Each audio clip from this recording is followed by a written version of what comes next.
Hey everyone, my name is Eric Manning, and you are watching Sunday School Apologetics. And today we are asking the question, when were the Gospels written? And before we get into that, I want to play a little bit of Guess Who with you guys. Who does this describe? Their birth was supernatural and announced by supernatural beings. They were a traveling preacher. They emphasized living not for the material but the spiritual. They gathered many disciples and performed many miracles. They were opposed by the Romans and put on trial, and were, after this trial, later seen by their followers. Well, who am I describing? You probably said it's Jesus. Well, nope. Psych. I pulled a little sneaky on you. This is actually referring to Apollonius of Tyana. Now, skeptics and critics of the Gospels will often hold up Apollonius as a parallel to Jesus. He lived around the same time as Jesus, and a lot of things that you can say about Jesus, you can absolutely say about Apollonius. Well, what do we say in response to these criticisms? Because they're just saying that Apollonius is nothing special, so why should you think Jesus is special? The only difference between Apollonius and Jesus is his religion actually caught on. And so here's the main response that a lot of Christians who are well read on this subject will say is, well, there's 100 years that it took for the life of Apollonius to be written by Philostratus. And so 100 years is plenty of time for weird legends and stories and things to get in. And obviously Philostratus was nowhere close to these events, and so we can't rely on these particular accounts. This is where skeptics will go, well, aha, right back at you, Slick. Here we have Bart Ehrman, a very notable New Testament scholar and agnostic. In his book, How Did Jesus Become God? He says, the very first surviving account of Jesus' life was written 35 to 40 years after his death. Our last canonical gospel was written 60 to 65 years after his death. That's obviously a lot of time. In other words, that's plenty of time for legends and stories and weird things to be added to the event and for them not to be considered reliable. So when do critics date the Gospels? Well, Mark is usually dated around 70 to 75 AD. And then you have Matthew and Luke, who were written in the 80s. And then John was written in the 90s all the way to maybe 100 AD. Now, obviously, if these Gospels are late, it does make them a little bit more suspect in terms of them being possibly reliable. So why do most critics give the Gospels a later date? There's one big reason, and that is the destruction of the temple and Jerusalem. Mark 13:1 through 2, as he came out of the temple, referring to Jesus, one of his disciples said to him, "Look, teacher, what wonderful stones and what wonderful buildings." And Jesus said to him, "Do you see these great buildings? There will not be one left here, or there will not be left here, one stone upon another that will not be thrown down." Now, Luke gets even into more gory details. When he, Jesus, drew near and saw the city, he wept over it, saying, "Would that you, even you, had known on this day the things that make for peace. But now they are hidden from your eyes. For the days will come upon you when the enemies will set up a barricade around you and surround you and hem you in on every side and tear you down to the ground, you and your children within you, and they will not leave one stone upon another in you, because you did not know the time of your visitation." And so skeptical scholars like Randall Helms, pictured here, will say that Mark was an apocalyptic Christian who mistakenly expected the second coming in around 74 and wrote a year or two before that date. In other words, these descriptions are just too good to be prophesied because we know real prophecy doesn't happen. A better explanation would be that Christians saw the crucifixion of their Messiah as God's judgment, the destruction of Jerusalem and the temple is God's judgment for the rejection of their Messiah, and they're just putting these words into Jesus' mouth at a later date. Now, what are the problems with this particular view? Well, one, as I pointed out, it seems to be a very anti-supernatural bias going on here. We know that real predictive prophecy doesn't happen, so Obviously, somebody put these words into Jesus' mouth. Well, it's not really quite enough to just cry anti-supernatural bias and move on. So let's look at two other reasons in particular. First of all, why is there no emphasis on the fulfillment? And there are some nonsensical readings in the Olivet Discourse where Jesus predicts these things that just lead to some weird questions. And so let's jump into these. Now in Acts 11:27 through 28, Luke is writing here and he says, "In these days prophets came down from Jerusalem to Antioch, and one of them, named Agabus, stood up and foretold by the Spirit that there would be a great famine all over the world. This took place in the days of Claudius." Well, New Testament scholar Brant Pitre asks a very interesting question here. Isn't it strange that Luke would go out of his way to emphasize that the prophecy of a little-known Christian prophet named Agabus had been fulfilled in the day of the Emperor Claudius in the 40s AD, but fail to mention Jesus' prophecy of the destruction of the temple had been fulfilled in 70 AD? Why doesn't he say Jesus' word took place in the days of Emperor Titus? I'll give you one explanation. Perhaps Luke doesn't mention the fulfillment of Jesus' prophecy because it had not yet taken place. And so Petrie has a point.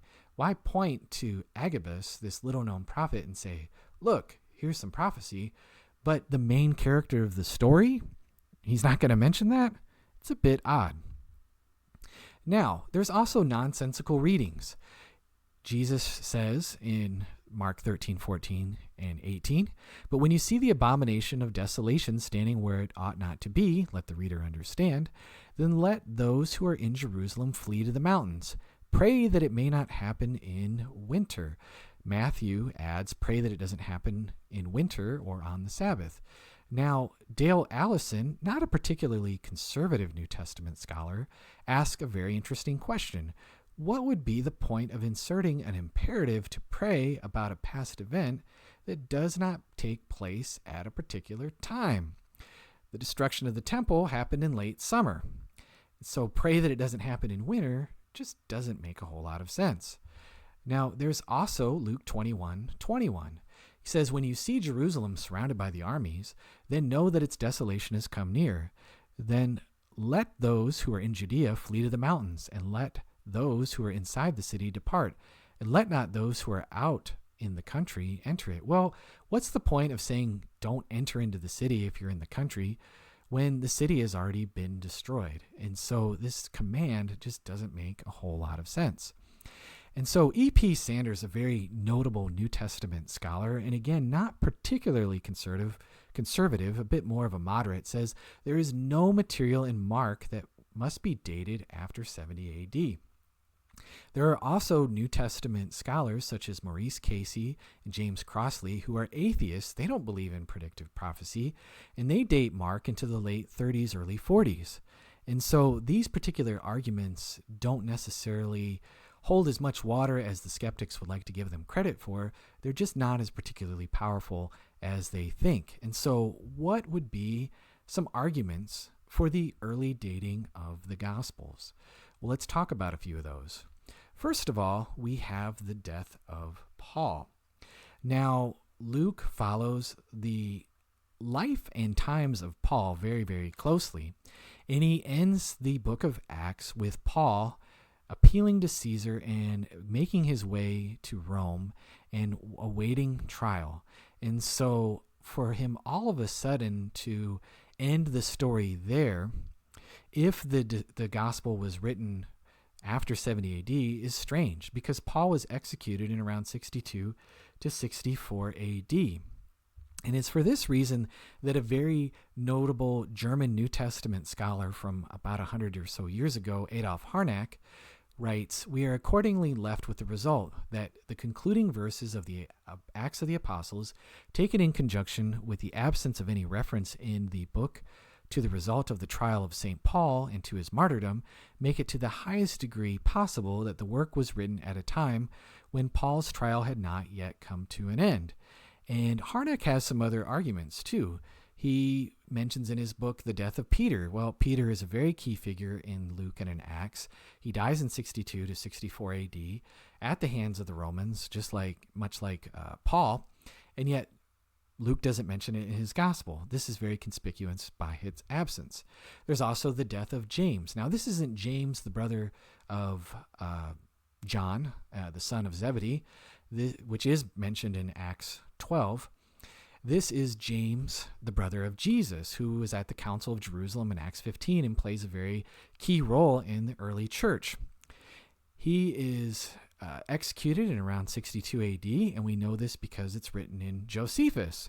But yet Luke doesn't make any mention of this. This is a bit like Billy Graham dying, and only CNN and secular news sources mentioning it, but Christian sources not mentioning it at all. It's just very, again, one of these things that's conspicuous by its absence. Now, there's also the severe persecutions of Nero. Luke talks about all these other persecutions that happen in Philippi and in Ephesus and in other places, and he mentions the famine of the saints in Jerusalem, but he doesn't mention one of the very worst persecutions of all time, the persecutions of Nero that happened in the 60s. This is very strange. Now, you might think that these are arguments from silence, and so with these very concerns, I asked Tim McGrew, who is a walking encyclopedia when it comes to historical apologetics and a philosophy professor at Western Michigan. And he wrote back and he said that the basis of Harnack's argument isn't simply that somehow the outcome of Paul's trial didn't get mentioned in Acts. It's a whole range of facts in the narrative arc of the book.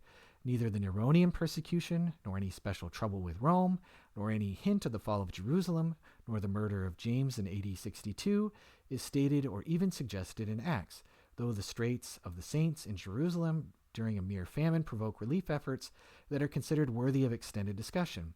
The entire tone is broadly favorable toward Rome as well. Contrast that with the book of Revelation in this regard. Now, if you know the book of Revelation, Rome is basically referred to as like the whore of Babylon, and they're the subject of severe judgment. The Christians are not particularly fans of Rome when Revelation is written. And so Tim continues, and he says, and Luke chose where to end the book. For 8 chapters, he focused on the reader's attention, on the progress of the trial of Paul, or he focused the reader's attention, I should say. To leave us hanging at that point, if there were more to tell, would be bad craftsmanship, and Luke is a very good craftsman indeed. It would be difficult to disagree with Harnack that the book was sent off to Theophilus, which was Luke's patron, at very nearly the date to which the narration itself brought us, end quote. And so, again, you can download Harnack's book for free in the description down below. And so, what are some other arguments for early dating? Well, there also is the destruction of the temple and Jesus' second coming. And I think this is actually a really powerful argument when you think about these two events and how they're put together in the Olivet Discourse. The passages in Matthew describe the destruction of the temple and Jesus' second coming, seemingly leave no time between the two events. Now, if you read Mark and Luke, the interval between the two events is very brief. And you have skeptics like Bertrand Russell in the past and Bart Ehrman in the present. They've been quick to pounce on this fact and say Jesus was just some sort of failed apocalyptic prophet, like he predicted his coming in the first century and it never happened. Now, I'm not here to offer a theological explanation about why this is, although small wars in church history have been fought over how do we understand the Olivet Discourse in terms of the destruction of Jerusalem and the temple and the second coming. What's with this long space of time? But the point is that the association of the destruction of the temple with the return of Jesus, it wouldn't exist in the composition of these Gospels if it was after the destruction of the temple. They would have given some sort of theological explanation or some sort of indication that these two events weren't to stand together in such close juxtaposition. So I think this, again, is just a really powerful argument. They would have explained more so as to not cause the Christians to lose hope as far as like, hey, why hasn't Jesus come back? They would have given that more theological explanation. And so what else do we have here? We have Paul quoting Timothy as scripture. Well, obviously, if Paul quotes Timothy as scripture and Paul dies in 62 to 64 AD, he's not going to be quoting Luke as scripture. It says in 1 Timothy 5:17 through 18, the elders who rule well are to be considered worthy of double honor, especially those who work hard at preaching and teaching. For the scripture says, you shall not muzzle the ox while he's threshing, quoting Deuteronomy, and the laborer is worthy of his wages. Well, this is Luke chapter 10, verse 7. And so, obviously, Luke's gospel would have had to exist and be considered as scripture in order for this to be quoted as such. Now, a lot of skeptics will say, whoa. Hey. We know the pastoral epistles were forged and they were written in the early 2nd century. Paul didn't write that. Well, I could get into a whole separate video on this topic of forgery in the epistles of Paul. But I have written a long-form article on capturingchristianity.com, which I will put in the description down below, as to why I think that the arguments against Pauline authorship of the pastorals just isn't nearly as strong as critics make it out to be, and there is good evidence that Paul actually wrote it. So assuming those arguments work, which you can read in the description down below, we have Paul quoting Timothy as scripture, which favors early dating. Now, we also have Jesus approving the temple tax. And so Matthew 17:24 through 27, we have an interesting story. It says, after Jesus and his disciples arrived in Capernaum, the collectors of the 2 drachma temple tax came to Peter and asked, why doesn't your teacher pay the temple tax? And or doesn't your teacher pay the temple tax, I should say. And Peter said, well, yeah, he does. And then he goes to Jesus and he's like, do we? And Jesus says, what do you think, Simon? He asked. For whom do the kings of the earth collect duty and taxes? From their own children or others? From others, Peter's answered. And then the children are exempt, Jesus said to him. But so that we don't offend them, go ahead, go fishing, Peter, and catch fish and open its mouth. And you're going to find some coins and you're going to pay our taxes. And, end of story, right? Well, there's something very interesting that New Testament scholar Robert Gundry brings out that favors early dating of Matthew. And this story, after the destruction of God's temple in Jerusalem, the Romans shifted the temple tax to Jupiter's temple, according to Josephus. Well, you would think somebody who is pious like Matthew wouldn't want to have the temple tax go to a pagan temple. He probably would have taken that saying out or edited it or something. He could be faithfully passing on a teaching, but it just doesn't make a whole lot of sense. And we also know from early Jewish writings that the shekel dues only apply to when the temple actually stands. And so this, again, is one of those things that can be seen as an argument in favor for early dating. Now, there is also the fact of the swearing by the altar. Matthew 23:20 through 22, whoever swears by the altar swears by it and by everything on it, and whoever swears by the temple swears by it and by him who dwells in it. And whoever swears by heaven swears by the throne of God and by him who sits upon it. Well, this is a bit weird of a saying to record. It may be a faithful passing on of Jesus' sayings, Jesus' material, but it nonetheless becomes antiquated post-70 AD. And if Matthew was the composer, it just doesn't make a whole lot of sense to include this, because it's kind of like talking to a Gen Z audience and telling them about phone booths. It's just going to be a little bit lost on them, and you're going to be talking a bit over their head. And so, again, this is another argument that I'm not saying it's like the most strong argument in the world and is a slam dunk, but it's all of these little things when taken together that build a cumulative case for the early dating of the Gospels. Now, there is also this saying by Jesus in Matthew 5 on the Sermon on the Mount.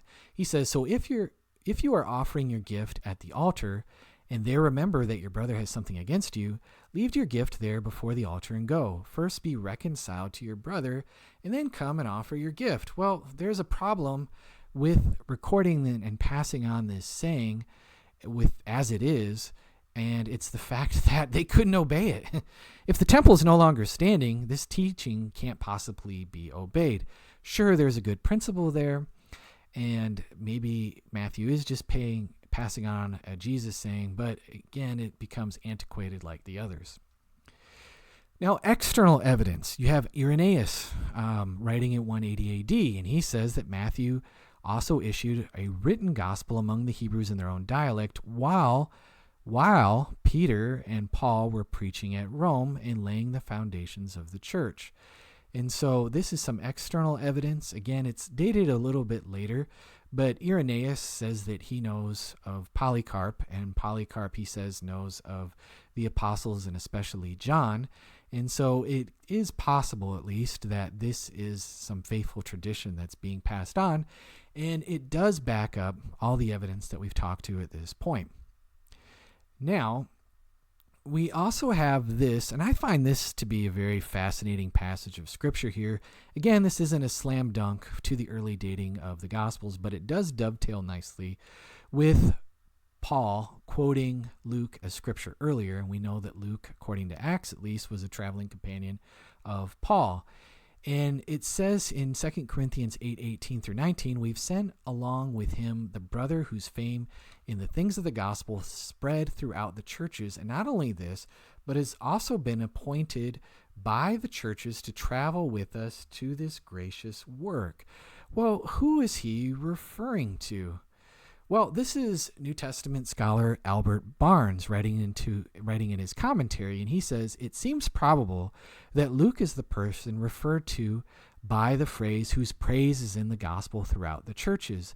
This would be more likely applied to one who's written a gospel or a life of the Redeemer that has been extensively circulated than to any other person. And he even notes that Luke was a companion and friend of Paul that went with him in his travels. And we see from Luke 16:10 through 11, Luke uses the term we. And it appears that he was with Paul when he first went into Macedonia, from reading Acts 16:15. And it's clear that he went with him through to Philippi. And then in Acts 17, Luke alters his style and starts using the terms they. It seems evident that he didn't accompany Paul and Silas when they went to Thessalonica, but he remained at Philippi and departed to some other place. And so it looks like when you read Acts 20, verse 5, that he didn't join them again until they went to Troas on their way to Jerusalem. And so there's this period, this unknown interval. And it just is one of these little clues that it's possible, at least, that he is referring to Luke and that Luke didn't travel with him and he was the one who was sent, with some of these relief efforts. And he's the one whose praise was in the gospel. He was one of those sent to gather. And so it's just one of those interesting pieces of the puzzle, I think. And so, in summary, the fall of Jerusalem, it doesn't support late dating. And the death of Paul, Peter, and James, as well as all the other facts that we've looked at, the internal evidence, support early dating and support that the temple was still standing. Now, this means that there's a smaller time gap. There's not the big gap that Bart Ehrman was talking about. We're talking about a gap that's 20 to 30 years, and even atheists like Maurice Casey and James Crossley will say is even less than that. It's like within 10 years. These were written at the times where the apostles were still alive. And if Paul knows of Luke's gospel, and Paul had met with other apostles, we know he met with Peter, we know he met with James, and he's quoting Luke, then it's very possible that these other apostles could have been familiar with Luke's gospel as well. Again, it's not necessarily a slam dunk, but these pieces of the puzzle, when taken together, make a very interesting cumulative case. And so for these reasons, I believe we have good basis to believe that the Gospels were written early and not late, and therefore are more close to the events. And so if you found this particular video helpful, please like and subscribe, and feel free to give it a share. If you like materials like this, I have a website, isjesusalive.com, where I get into a lot of different historical matters pertaining to the faith. I'm also a Reasonable Faith chapter director in Cedar Rapids, Iowa. So if you live in the Cedar Rapids, Iowa area and you would like to learn more about these kind of things, or just fellowship with like-minded believers around the subject of apologetics, feel free to seek me out on that. I will leave a description, or I will leave a link in the description down below. Also, I'm on Patreon, and so if you like content like this, it does help me get better equipment and materials. And so if you want to support me on that, that will also be in the description down below. And thank you for watching.